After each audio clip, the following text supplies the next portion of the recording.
Buenos días, hermanos, ¿cómo están? En esta mañana nos volvemos a reunir para glorificar a nuestro buen Dios a través de este servicio, a través de este culto. Después de haber cantado al Señor nuestros cánticos espirituales, ahora vamos a glorificar a Dios, vamos a seguir adorando a nuestro Señor, ahora por medio de la enseñanza de la palabra de Dios.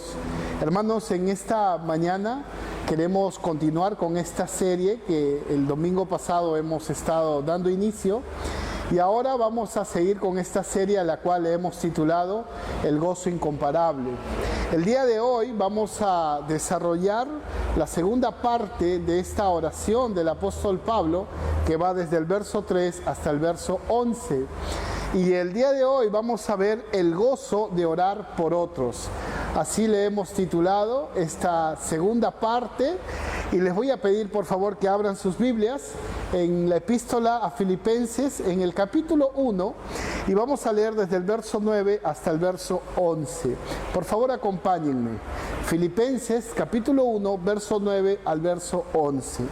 La palabra de Dios dice así: y esto pido en oración, que vuestro amor abunde aún más y más en ciencia y en todo conocimiento, para que aprobéis lo mejor, a fin de que seáis sinceros e irreprensibles para el día de Cristo, llenos de fruto de justicia, que son por medio de Jesucristo, para gloria y alabanza de Dios. Como bien hemos estado desarrollando la semana pasada, esta es una oración del apóstol Pablo que se divide en dos segmentos. Desde el verso 3 hasta el verso 8 es una oración de agradecimiento. El apóstol Pablo agradece a Dios por los filipenses, porque compartían juntamente con él la gracia del Evangelio. Y ahora el apóstol Pablo, desde el verso 9 hasta el verso 11, vamos a desarrollar esta segunda parte de esta oración, que es la petición del apóstol Pablo. Hermano, alguien una vez me dijo lo siguiente, cuando estaba buscando a Dios en oración por un propósito. Él me dijo que para conocer el corazón egoísta de una persona, no hace falta más que oír las peticiones de su oración.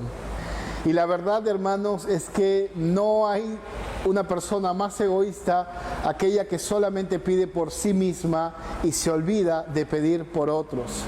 Hoy vamos a ver la importancia de pedir por otros. No hay mayor gozo que orar por otros, pero como vamos a ver en esta mañana, hay ciertas características, ciertos parámetros para poder orar por otros. A veces, hermano, nuestras oraciones no producen gozo en nuestras vidas porque no sabemos pedir. Lamentablemente, una vida sin gozo en la oración es una vida que no sabe pedir. Pasamos más tiempo en pedir cosas que en realidad no son convenientes. Pasamos más tiempo en pedir cosas que son más temporales. Pasamos más tiempo en pedir cosas que son muy egoístas. Y nos olvidamos que hay otras cosas que son de repente mucho más importantes, como nuestro crecimiento espiritual, como nuestra madurez, como el hecho de poder ser fortalecidos en nuestra fe, como dice el apóstol Pablo, en el hombre interior. Hay otras oraciones que nos ayudan a nosotros a producir ese gozo que solamente lo produce el crecimiento a través de nuestra fe.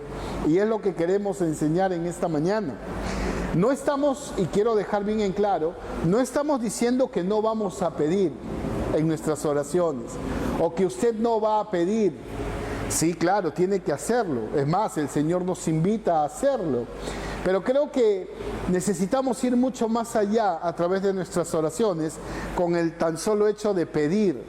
Creo que necesitamos entender que hay cosas por las cuales yo puedo orar en favor de otros y también mío, que producirán mayor gozo, que producirán mayor crecimiento, que producirán mayor fe.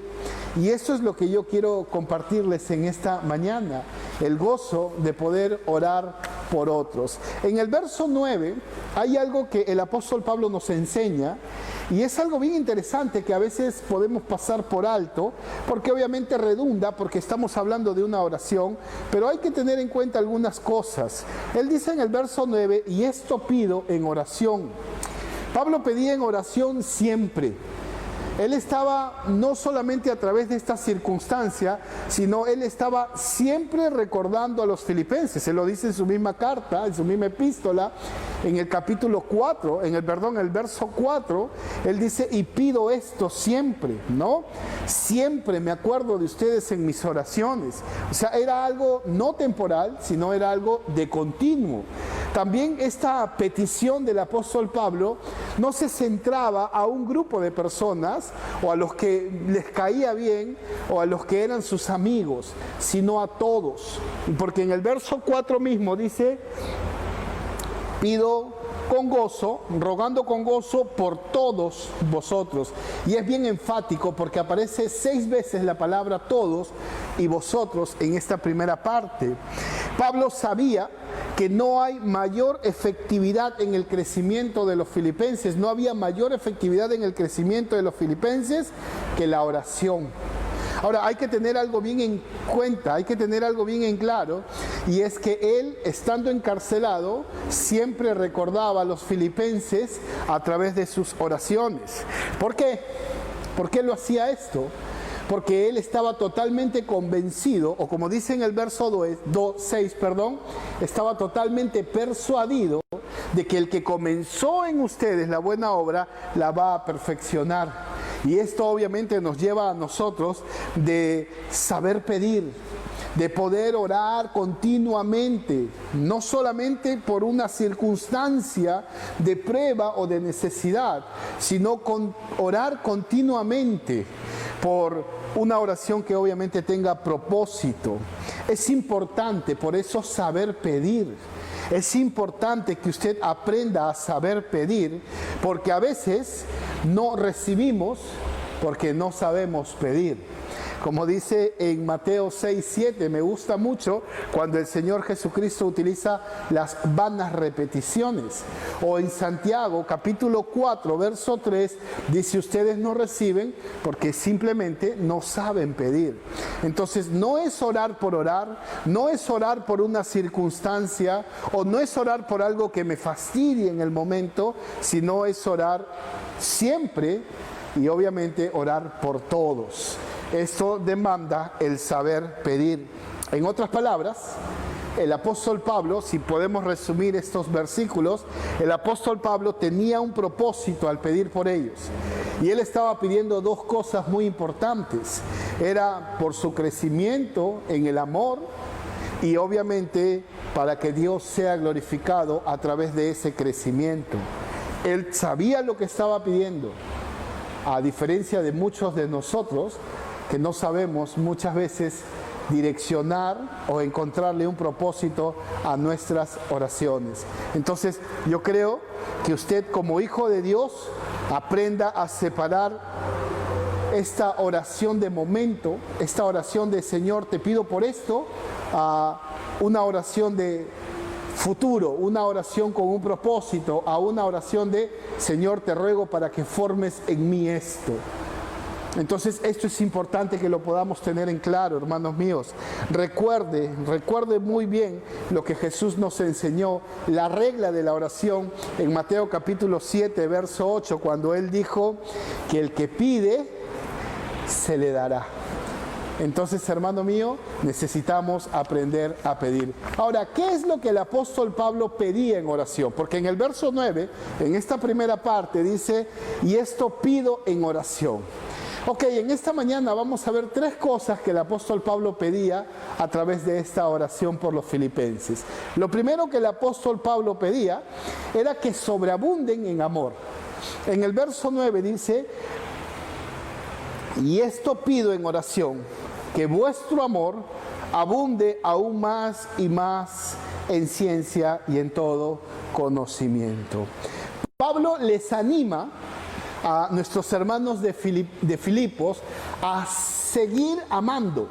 Ahora, es importante recalcar esto, no es una carta correctiva, no es una una carta, ellos se les corrigiendo por su falta de amor, o porque los filipenses no amaban, o porque no habían aprendido a amar, o porque solamente se habían centrado en amar a un grupo de personas. No, porque la clave para poder entender que ellos debían de aprender a desarrollar más amor del que tenían es la palabra aún. Cuando él dice aún más y más, o sea, ellos tenían que desarrollar más profundamente su amor del que ya estaban teniendo. Recuerde que para Pablo los filipenses era una parte muy importante y muy amorosa dentro de su ministerio. Ellos habían acompañado al apóstol Pablo en todo su proceso de sus viajes.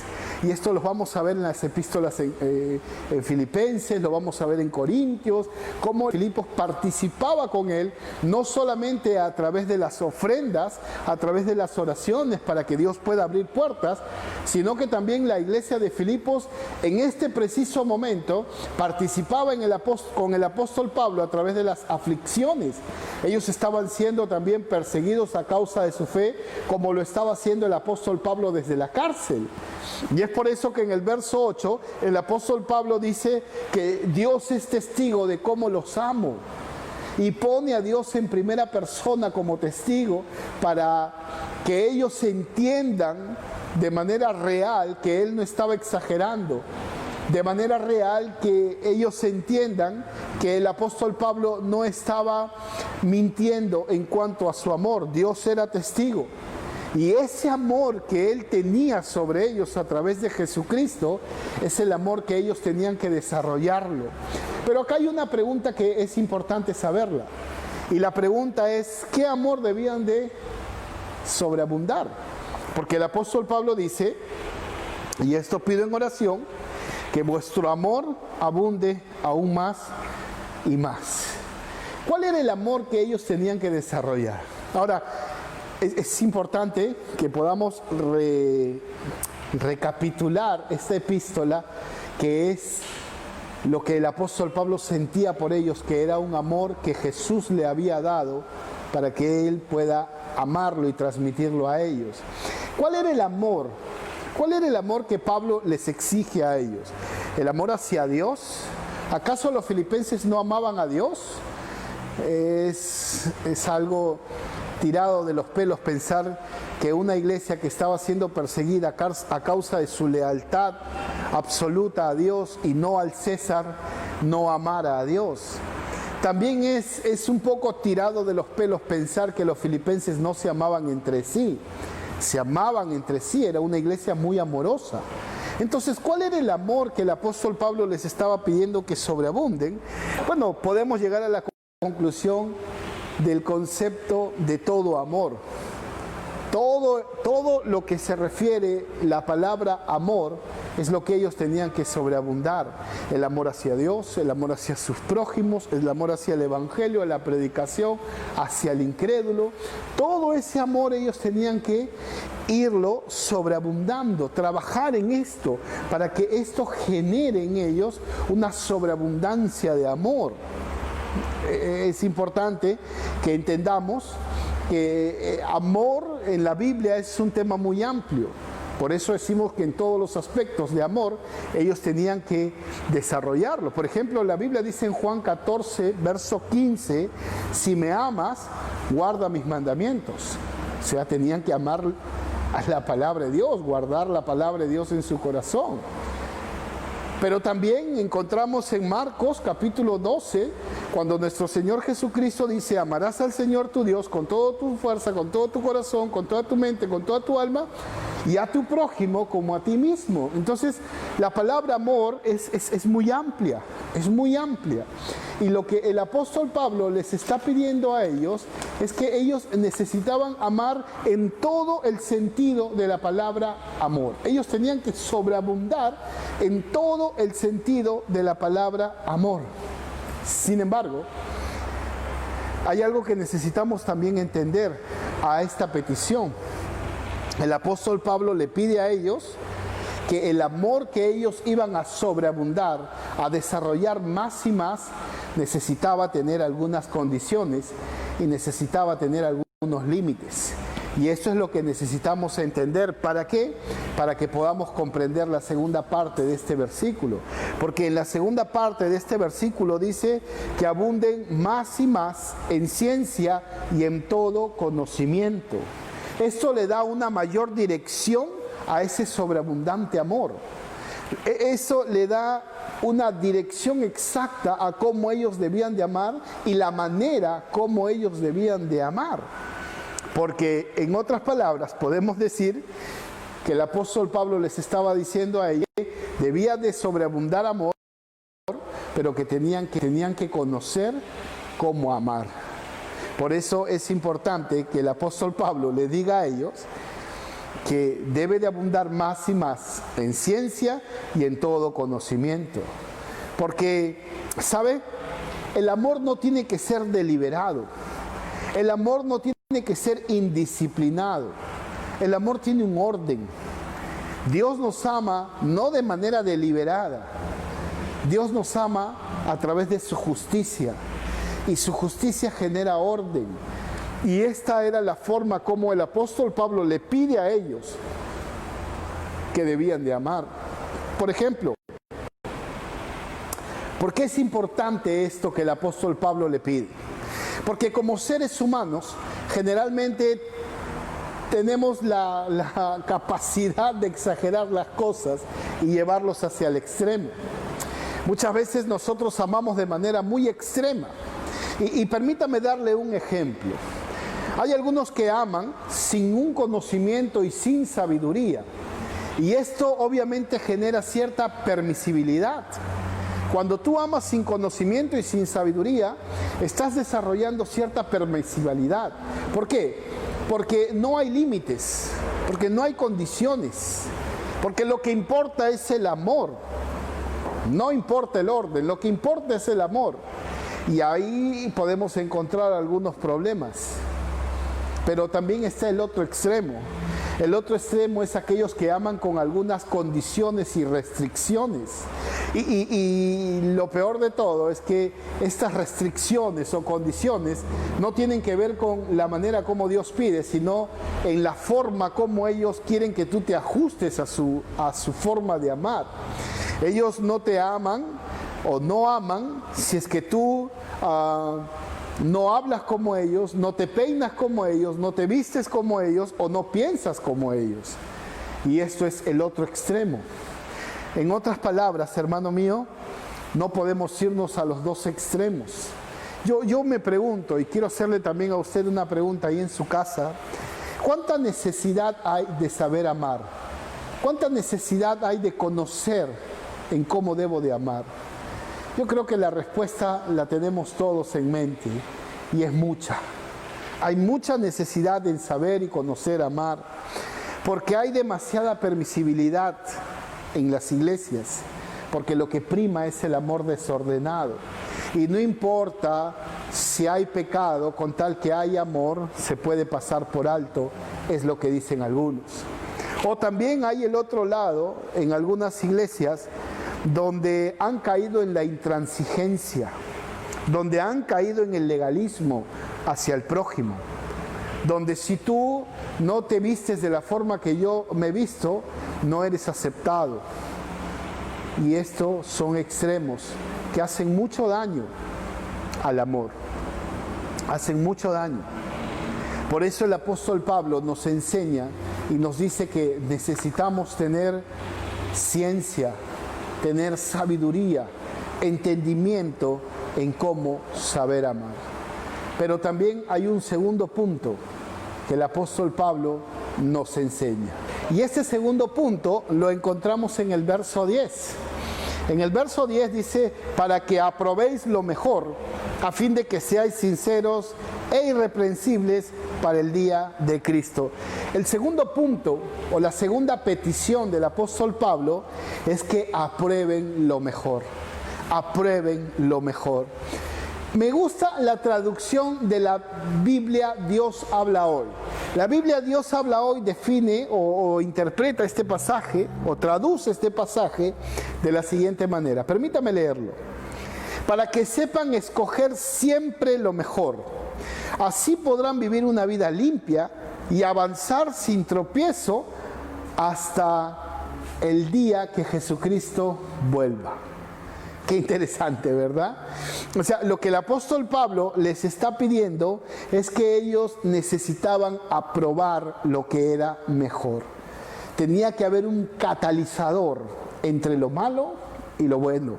Y ellos tenían que saber reconocer lo que era bueno y tenían que seguirlo. La palabra griega, dokimazo, para definir el aprobar, significa poner a prueba, comprobar o distinguir lo que es bueno. Esta acción ellos debían de realizarla. Es lo que el apóstol Pablo estaba pidiendo, que ellos realicen cada vez que tenían que aprobar algo, tenían que hacerlo de manera correcta, hacerlo de manera santa. Y ahora, la segunda pregunta que quiero hacer es, ¿qué es lo mejor? Porque el apóstol Pablo dice, para que aprobéis lo mejor. ¿Qué es lo mejor? Bueno, ya lo he dicho en algunas palabras, ¿no? Lo mejor es aquello que me lleva a un conocimiento de fe, que produce una vida limpia, llena de buenas obras para el día que Jesucristo regrese. Esto es lo mejor. Lo mejor es algo que producirá fe, producirá fortaleza espiritual, producirá madurez, producirá crecimiento. Recuerde algo, y esto siempre lo hemos enseñado en nuestra iglesia: la sana doctrina es la que purifica el alma, pero la falsa doctrina es la que nos mantiene en la oscuridad. Y esto es algo que usted necesita entenderlo, porque debe de llevarlo a la oración. Hermano mío, el apóstol Pablo los amaba tanto a los filipenses para no instruirlos en la verdad de Jesucristo, para no instruirlos en la verdad hacia el conocimiento de la gracia que es en Jesucristo. Él los amaba demasiado como para dejarlos en el error, y esto lo llevó a la oración. Y creo que esto es lo que nosotros también necesitamos entender. Muchos de nosotros tenemos familiares que tienen otras prácticas, que tienen otras creencias diferentes a lo que la palabra de Dios enseña. Y no podemos dejarlos así. Necesitamos orar por ellos para que sus ojos sean abiertos a la verdad del Evangelio, para que puedan entender lo que Dios ha trazado como plan a través de Jesucristo. Y eso es algo que usted tiene que llevarlo a la oración. Conocer, saber, discernir lo que es bueno me ayudará a reconocer lo que no es bueno. Y esto se llama discernimiento. Muchos de nosotros carecemos de discernimiento por nuestra falta de oración, por nuestra falta de propósito en nuestra oración. Esta es una oración que usted necesita repetirlo. Hasta yo me atrevería a decir que esta oración de Pablo es la voluntad de Dios, porque está pidiendo a los filipenses que se mantengan en el camino de la verdad, que sepan discernir las cosas buenas de las malas. Y esto es lo que usted necesita orar. Muchas veces nuestras decisiones son tontas por nuestra falta de discernimiento. Muchas veces volvemos a caer en el mismo pecado una y otra vez. Y a pesar de que las salidas pueden estar a nuestro alrededor, seguimos sumergiéndonos en el pecado por nuestra falta de discernimiento. Y eso es lo que el apóstol Pablo le dice. Sepan que los amo, pero este amor tiene que tener discernimiento para que aprueben lo que es bueno. Esto nos ayuda a nosotros a conocer de manera exacta lo que es la verdad. Una ilustración para que usted pueda entenderme mejor en lo que yo quiero decirle. Cuando usted se pelea con algún familiar o cuando usted se pelea con algún hermano en la iglesia, y mantiene esa discordia, mantiene esa rencilla, esa falta de perdón, pero usted no se pierde ningún culto y tiene su casa llena de alabanzas, con su radio, con su celular llena de alabanzas, y alaba a Dios y dice: ay, Dios mío, gracias porque te amo, pero sigue todavía usted resentida o amargado con el hermano, familiar o familiares. Le pregunto algo: dentro de su propia verdad usted va a creer que lo está haciendo bien, porque está cantando al Señor, porque no ha dejado ningún día de poder escuchar la palabra de Dios, o no ha dejado ningún domingo de poder congregarse. Pero la pregunta: ¿esa es la verdad? ¿Cuál es la verdad? La verdad, nos dice el apóstol Juan, es que somos mentirosos. Porque el apóstol Juan dice en 1 de Juan 4:20: si alguno aborrece a su hermano, entonces es mentiroso. Esa es la verdad. Por eso necesitamos orar para discernir la verdad, para saber comprobar qué es lo que es bueno. ¿Sabe? La verdad nos dice a nosotros que somos mentirosos si decimos que amamos a Dios y seguimos en peleas, en discordias o en rencillas. La verdad siempre nos ayudará a diferenciar entre lo que yo creo, lo que yo pienso y lo que Dios dice. Esto es algo que le invito a hacer, a orar a través de esta petición. Hay una tercera petición del apóstol Pablo a Dios por los filipenses. Y lo encontramos en los versos 10 también hasta el verso 11. Dice: para que aprobéis lo mejor, a fin de que, el propósito final, a fin de que seáis sinceros e irreprensibles para el día de Cristo, llenos de fruto de justicia, que son por medio de Jesucristo, para gloria y alabanza de Dios. Llegamos al resultado, al propósito de la oración del apóstol Pablo, ¿no? Él había pedido todo, él había pedido que abunde amor, él había pedido que conozcan más y en ciencia y en conocimiento, que aprueben lo mejor. ¿Para qué? Para que ellos puedan dar frutos evidentes, para que su vida evidencie fruto. Y es interesante porque el apóstol Pablo pide que sea evidente el fruto de ellos, que sea evidente el fruto de ellos, porque el propósito final de esta evidencia de su fruto, de esta evidencia de su fe, de esta evidencia de su amor, era, como dice en el verso 11, para gloria y alabanza de Dios. Todo gira en base a Dios y todo se mueve en base a la gloria de Dios. Estos frutos podemos dividirlos en dos. El primero, que dice en el verso 10, sinceros e irreprensibles para el día de Cristo. Ahora, nótese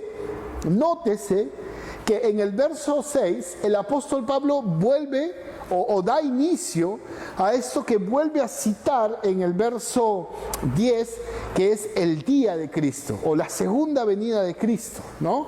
O perdón, el día que Cristo venga, el rapto de la iglesia. Estoy confundiendo entre el rapto y la segunda venida de Cristo.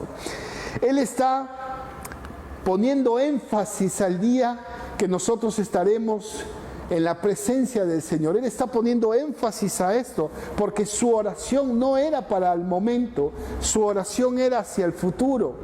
Su oración debía de generar un cambio hacia la eternidad, no un cambio hacia el momento.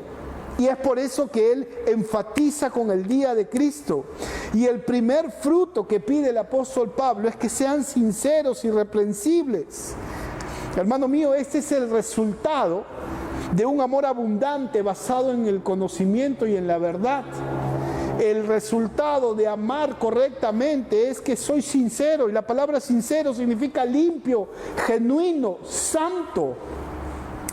Irreprensible significa sin alguna acusación cierta, sin algo que te acusen, que sea veraz. Eso es lo que el apóstol Pablo estaba pidiendo. que ellos anden santamente, que ellos aprendan a manejar su vida en santidad y que esa vida de santidad pueda impulsar a otros a vivirla de la misma forma. Eso es una evidencia de cambio. Eso es una evidencia de andar bien en el Señor. Pero la segunda evidencia, o el segundo fruto, que el apóstol Pablo pedía, era que sean llenos del fruto de justicia, que son por medio de Cristo. En otras palabras, que su vida evidencie una verdadera salvación. Que su vida evidencie que en realidad son hijos de Dios por medio de la salvación de Jesucristo. Esto es lo que él estaba pidiendo. Él estaba pidiendo que nos comportemos, que podamos comportarnos como verdaderos hijos de Dios. Porque recuerde algo, había algo que nos estaba vinculando, dice el apóstol Pablo, y era el Evangelio, la salvación. Estábamos unidos en la salvación, por lo tanto ahora tienen que dar frutos de su evidencia de salvación. Alguien que no da una evidencia de salvación es alguien que no es salvo. Es alguien que no ha creído en Jesucristo. Es alguien que no se ha arrepentido de su pecado. Porque el verdadero Hijo de Dios evidencia un cambio en su vida. Lo dice la palabra. Hermanos míos, un verdadero testimonio de conversión de alguien que en realidad ha sido salvado por la gracia de Dios a través de Jesucristo. Este era el fruto que Pablo estaba pidiendo en ellos. Ellos lo tenían. Ellos lo tenían. Recuerde algo de Filipos. Filipos era una colonia romana donde no habían sinagogas, donde no había cristianismo hasta la llegada del apóstol Pablo. Y ahora ellos, Lidia, el carcelero de Filipos, entre otros más, estaban dando testimonios de esta fe. Y el mismo apóstol lo dice, que ustedes son testigos no solamente aquí en Macedonia, sino en Acaya y alrededor, en los lugares colindantes a Filipos, en toda Macedonia. Filipos era la capital de Macedonia. Y ahí ellos estaban dando testimonio de su verdadera salvación, a pesar de que tenían por encima el imperio romano que les obligaba a que ahora tenían que ser leales al César. Ahora ellos entendían que su lealtad no era al hombre, su lealtad era a Jesucristo. Esa era la evidencia de una verdadera salvación. Hermanos míos, cuán difícil es ser cristiano en esta época. Cuán difícil es mostrar una verdadera salvación en estos tiempos. Yo creo que no ha cambiado. Yo creo que el problema del pecado no se ajusta a un tiempo o a espacio. El pecado es generacional. La Biblia dice en Romanos que como el pecado entró en el mundo por un hombre y así el pecado pasó a todos los hombres, generacional. Pero nuestra fe es mucho más fuerte si es que en realidad hemos nacido de nuevo. Hermano mío, la oración de Pablo en realidad era una petición basada en la voluntad de Dios. Y yo creo que es una oración que todos debemos de desarrollarla en nuestra vida. Yo creo que usted tiene que pedirle al Señor que le ayude a abundar en amor más y más, en ciencia y en conocimiento, para que sepamos aprobar lo que es bueno. Esto es algo que usted tiene que hacerlo, porque esto produce gozo. Es un gozo orar por otros. Es un gozo orar por otros. ¿Sabe por qué? Porque es la verdad de Dios orar por otros. Es un gozo orar por otros porque nos ayuda a crecer en fe. Es un gozo orar por otros porque nos ayuda a discernir lo que es bueno y lo que otros necesitan verdaderamente. Es un gozo orar por otros porque simplemente trae gloria a Dios. Hermano, ¿qué te parece si oramos en esta mañana? Para terminar, voy a pedirte que ahí donde estás puedas acompañarme en oración. Amado Dios, quiero darte gracias por tu palabra, porque ella nos enseña, Señor, la verdad, no nuestra verdad, sino la verdad, porque por medio de ella somos santificados, porque por medio de ella, Señor, podemos crecer en fe y en conocimiento, como dice tu palabra, Dios. Ayuda a que mis hermanos en sus hogares, Señor, aprendamos a direccionar y a tener propósito en nuestras oraciones. Y dejemos de elevar oraciones egoístas, pensando en mí, pensando en el yo, o en el primero yo. Hay otras cosas que producen gozo en nuestras vidas, y una de ellas es orar con un propósito por otros, es orar con propósito. Ayúdanos a crecer en amor, ayúdanos a abundar en buenas obras, ayúdanos a saber discernir lo que es bueno, lo que es mejor, y que traigamos frutos, Dios, que son por medio de Jesucristo, para gloria y alabanza de tu nombre. Te lo pido en el nombre de Jesús. Amén. Hermano, que tengas una linda mañana y que Dios bendiga a tu familia. Hasta el domingo.